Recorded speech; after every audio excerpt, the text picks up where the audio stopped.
It looks like Sarah's trying to get her audio working. Do I know your old chemistry teacher? Uh, Mr. White, good one, Holly. You had me thinking, like, do I know any chemistry teachers? um, so cool, Laura. Las Cruces is beautiful. I'm liking the virtual CrimeCon. It's pretty cool. I've been podcasting. I just had my 1 year anniversary on October 28th. So a year and almost a month now. Thank you, Emily. It's on Spotify. It's basically everywhere. Oh, thank you, Courtney. New Mexico's beautiful. Okay, Sarah is emailing the CrimeCon folks to see if she can get some help here. For those of you just joining, Sarah Turney's having some technical issues getting in here. And so now you're stuck with just me. So I apologize for that. Oh, the day before your birthday. Awesome, Laura. How did I get started? Okay. I got started with basically, we'll start with the story of my brother. So when I was 6 years old, my brother was brutally murdered by my mom's then boyfriend. Thank you, Susie. My brother was only 9 months old, and his name was Jacob Jeremiah Landin. And my mom's boyfriend at the time had been abusing him for a while, and we didn't really know what was happening. What happened was he kind of came into our lives when my mom was at a low point. My dad was having an emotional affair, and he kind of swooped in and started love bombing us, which, for those of you who know what that is, he was showering us with affection and attention and things that we were looking for in that moment. And within a matter of a couple of months, weird things started happening to my brother. There started to be random bruises on his body. He had a brain injury that was so severe they had to lance it and drain the brain fluid. And my mom's boyfriend at the time blamed me as a 5-year-old and said that I was jealous of my brother and that I was hurting him. So my mom wasn't really sure what was happening and sent me to California to live with my dad. And so while I was in California, I started a new kindergarten, living in a new town, in a new state. And within a matter of a month, I'm sorry, Courtney, I should have said a trigger warning for you folks. This does involve child abuse and domestic violence as well. But I kind of just had to jump right in here. So within a matter of a month, my brother was injured so severely. So Sarah, I'll let you let you come in. Can you hear me? Yeah, I can hear you. I'm so sorry. Can you hear me? That's okay. Yeah, Okay, I don't have my I can microphone. hear I you. think that might have been the problem. But please continue. This is your time to talk about Jacob. Thank you so much, Sarah, for this.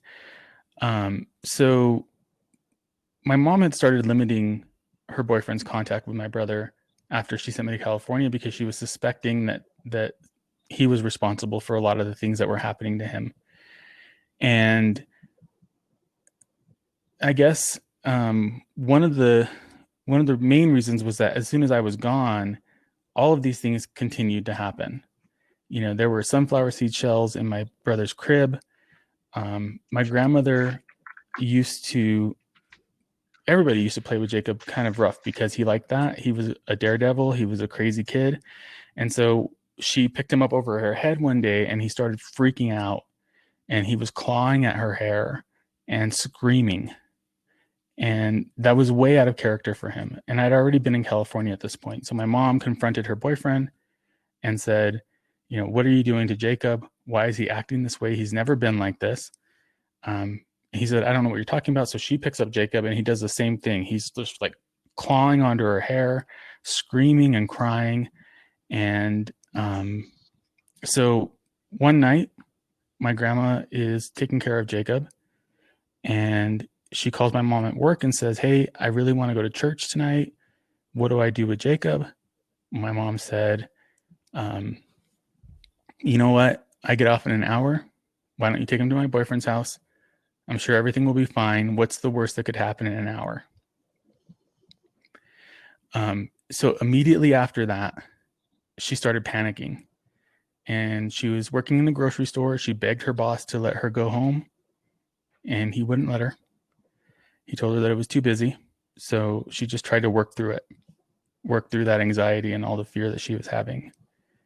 And probably about half an hour after my brother was dropped off, her boyfriend runs into the grocery store where she's working, and he's panicking. An ambulance is going by on the road at high speeds, and my brother's being rushed to the hospital. He was airlifted. I lived in a small town in New Mexico called Socorro. He was airlifted to Albuquerque to the trauma center and rushed into emergency surgery.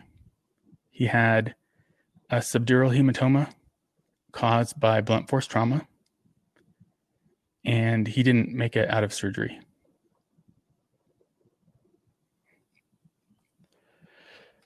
You're amazing. No, I got choked up too. Trust me. You're doing great. So, a lot of things have happened with this case. I need to say that this was 33 years ago. So that'll give you an idea of how old I am. I actually just turned 40 yesterday. But my father and I flew back to New Mexico, and I was interrogated by the police. I was asked if I was jealous of my brother, if I hurt him. And to be honest with you, I don't remember being jealous of him. I don't remember hitting him. I don't remember kicking him. I don't think that a 5-year-old has the strength to cause a baby's head to start leaking brain fluid. I don't think I had the force to be able to do that. And then, follow that up with the fact that after I was gone, now Jacob's dead, right? So a lot of things happened. My mom was investigated. Her boyfriend was investigated. And I'm not very clear on how all of this shook out, but basically, there's a few things in the case that are alarming to me. And the first thing is, a lot of this stuff I learned later. So essentially, the DA refused to prosecute in the beginning. And then my mom, he convinced her that, it wasn't his fault and that it was an accident and whatever. And she believed him, and they got married. And that's when our life turned to hell. And I'm not going to get into that in depth now. If you want to know more, you can listen to my interview with my mom. We talk about that in depth. But he became very abusive towards my mother and towards me, and would say things to her like, "The only way you're leaving me is in a body bag." And so eventually there was a situation where he was grooming my 14-year-old cousin to sexually abuse her. And he would tell her things like, "You can't say anything about this. Nobody's going to understand. It's just our secret." Typical pedophile, gross stuff that happens. But my cousin really didn't care about anything. She's a loudmouth. So, he's like, "You can't tell anybody." She told everybody. Like, anybody who would listen to her, she was telling them. And that was the straw that broke the camel's back for my mom, which was the impetus for her to leave him. And because the abuse was so severe against her, the judge granted her an annulment on the marriage and an order of protection for life. So my mom goes to the DA after she left this jerk, and I'm not saying his name because he hasn't been charged yet. And the DA told her that he wasn't going to prosecute because she changed her story. So let's talk about that for a second. And then Sarah, if you have any questions, feel free to jump in. Absolutely. So when my mom was initially interviewed, they asked her, do you think that he's capable of doing this to your son? And she said, I don't think so. So fast forward to 1991, when she has an annulment, we have order of protection against him. The DA says, no, you're just a woman scorned, and you changed your story. The story being that she didn't think he was capable of this. It's so crazy. Like, of course she didn't think he was capable of that, or else she wouldn't have left Jacob with him. Like, that's what blows my mind. Of course she didn't think he was capable of that. Right. And that's not his story, right? And the DA even said that was an alibi, that she had alibied him by saying she didn't think he was capable of it, which that's not an alibi. No, it's not. And I don't want to cut you off on your train of thought, but can we talk about the confessions? Yeah, absolutely. So this is where things get a little weird. So in 2005, my mom and I requested that a cold case investigator with state police reopen the case and look at it and see if it was viable to try. And so this guy was amazing. He did an incredible job looking into this. And there's a lot of problems with this case. So first of all, my mom's ex-boyfriend had 4 different accounts of what happened to Jacob.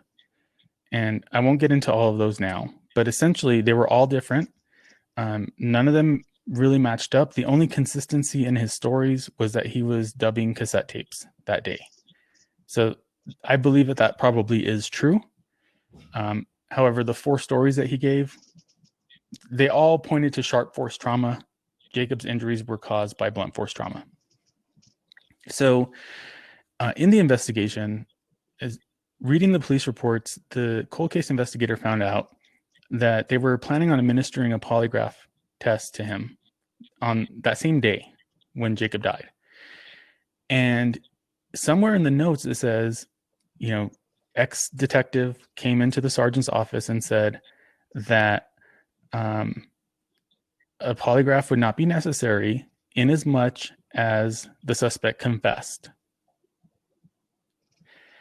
The cold case investigator could not find a transcript of the confession. There is no recording of the confession. There's not even any notes that say what he actually confessed to. That drives me absolutely insane. Yeah. But we know he confessed. To what? I don't know. Probably, I'm guessing, negligent cause homicide. Right. Because I wouldn't see him confessing to intentionally caused homicide. So then he eventually did take a polygraph after Jacob's funeral. We went up with him, and I say up because we were driving north to Santa Fe, and that's how we talk in New Mexico. We go up to Santa Fe and down to Las Cruces, just in case you're wondering.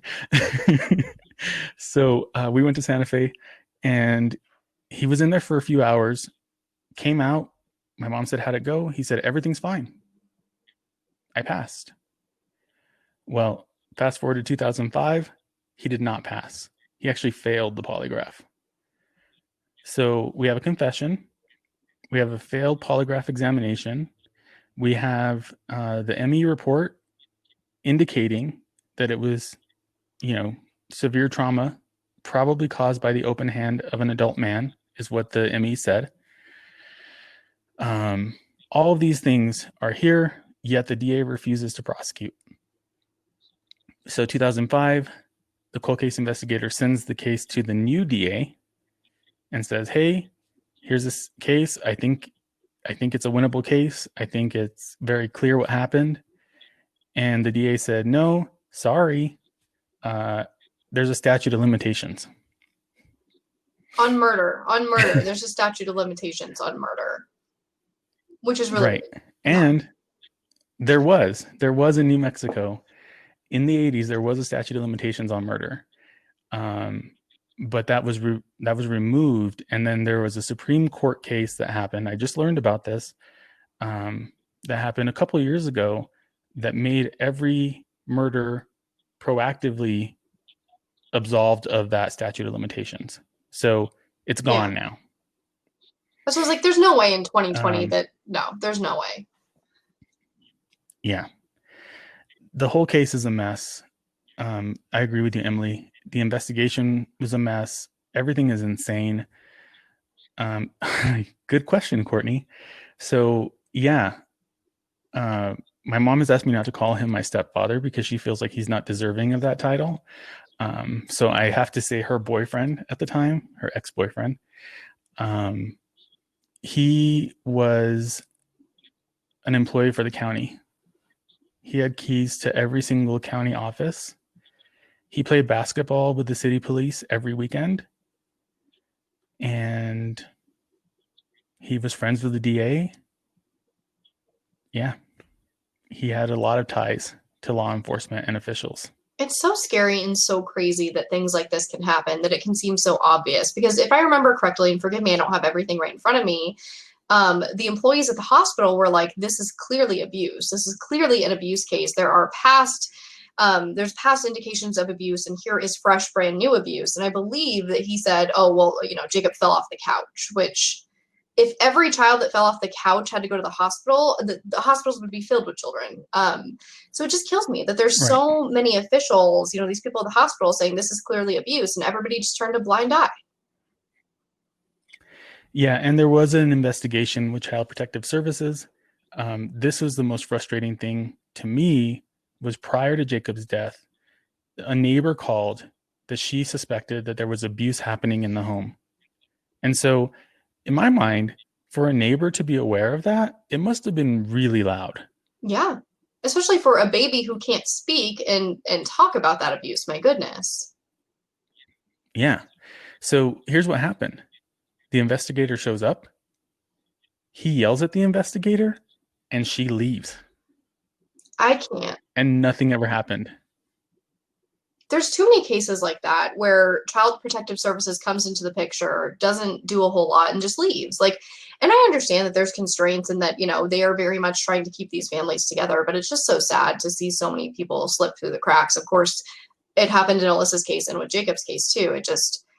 It's so hard because people are trying to do the right thing, right? You see something, so you say something, and nothing's being done. Like, what more can these people do? Yeah, Rebecca, you're right. So the doctor at the time that was treating Jacob when he passed away said he documented that my mom's boyfriend was only concerned about himself. He kept saying, "This isn't going to look good for me. I can't believe this is happening to me. Why is this happening to me?" Things like that over and over again. Never once did he ask, "Is Jacob okay? Is Jacob going to make it?" There was not a single, any concern for Jacob. It was all about him. It's so gross. It's so gross. Susie is asking a very important question. How do we help? Okay. There's a lot of things that are happening now that I can't talk about. But I have requested the Attorney General look into the case. So I have a petition for that, but the Attorney General has already started talking to me. So I think the biggest thing I need right now is getting Jacob's story out there. That's where I am somewhat stuck. And that's the most important thing right now is making people aware of what's happening. And so, for me with this podcast, Jacob's death was a guidepost in my life and in the state of New Mexico in the way that I frame things. And what I mean by that is that 33 years ago, Jacob was murdered as a result of child abuse and nothing happened. Well, here we are now. This continues to happen over and over and over again in the state of New Mexico. There are so many kids who are abused and forgotten, and I want to tell all of their stories. And so if you can help me get Jacob's story out there, that would be worth way more than you can imagine at this point, because for so long, the prosecutors have hidden behind the statute of limitations. They've hidden behind the idea that the case may not be winnable for them. So politically, it doesn't make sense to prosecute it. And I don't want them to be able to hide anymore. I want this out there so that everybody knows what's happening, so that they have nowhere to turn except for the right way. Absolutely. I mean, let's not pretend that media exposure doesn't put pressure on these people. It absolutely does. They don't want to look stupid. They don't want to look incompetent. They don't want to look like they don't care. But nobody knows if nobody's talking about it. Like that media pressure, I think, is worth a lot in this case. Yeah. And, I don't want Jacob to be forgotten. Yeah, of course. And he won't be. Eric, we're going to make sure that he's not. He absolutely won't be forgotten. Between us here at CrimeCon, I will personally ensure, Eric, that he won't be forgotten, and you know that. You know that I would do absolutely anything for you and for Jacob, and I promise he won't be forgotten. And I'm pretty sure all these wonderful people in here right now will make sure of that as well. So let me speak for Eric while he's a little choked up, but please go follow his podcast at True Consequences. He has 3 amazing episodes that talk about his brother, Jacob. I cannot tell you the emotions I felt when I was listening to your interview with your mom, Eric. I'm literally getting choked up right now. It was so emotional and wonderful. And I know that you had to stop it at one point because it was getting so emotional, but to have her on your side like that and to be so raw and open was amazing. And I think you already know that I'm your mom's biggest fan. Like, I will never stop standing your mom. But yeah, you guys need to go listen to those 3 episodes. They're absolutely amazing. And it goes into so much depth and detail. And like Voices for Justice, you go very much with experts and real witness testimony. And you go off paperwork. And I respect you so much for that. And just know that we're never going to forget. Thank you. That means so much to me. Of course. Well, and where can everybody find you? Like, I know he's on TikTok, you guys, so don't overlook TikTok. Go follow his TikTok. Yeah. I feel like such a grandpa on TikTok. Everybody over the age of 21 feels like an old person on TikTok, don't worry. Yeah, I'm on TikTok. I'm on social media. I'm on Twitter at TrueConsPod, Facebook and Instagram at TrueConsequencesPod.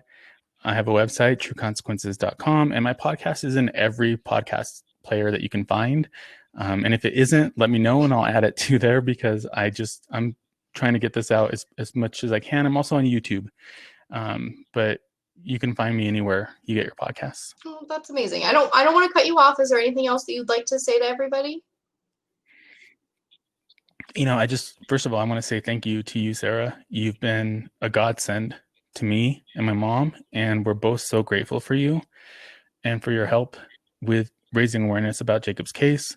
I want to thank everybody who was here to listen and ask questions. If you had a question that you didn't get answered while we were talking, email me, eric@trueconsequences.com. DM me on whatever social media. I will respond. I'm like Sarah, I'll respond to you. I'm happy to answer any questions that I can. You are amazing. And if for whatever reason you guys forget and you follow me and don't follow Eric, just tag me and I will tell you where to find him again, because he is amazing. But yeah, I'm sorry that we're out of time, and I'm sorry that because of me it was cut off so much. But just so you guys know, Eric will be back on my podcast for a full-blown episode that can actually do this story justice outside of this 30-minute window. So please stay tuned for that, because you are not done hearing me talk about Jacob's story, and I probably never will be. Oh, thank you so much. Yeah, thank you, thanks, everybody. guys. Have fun.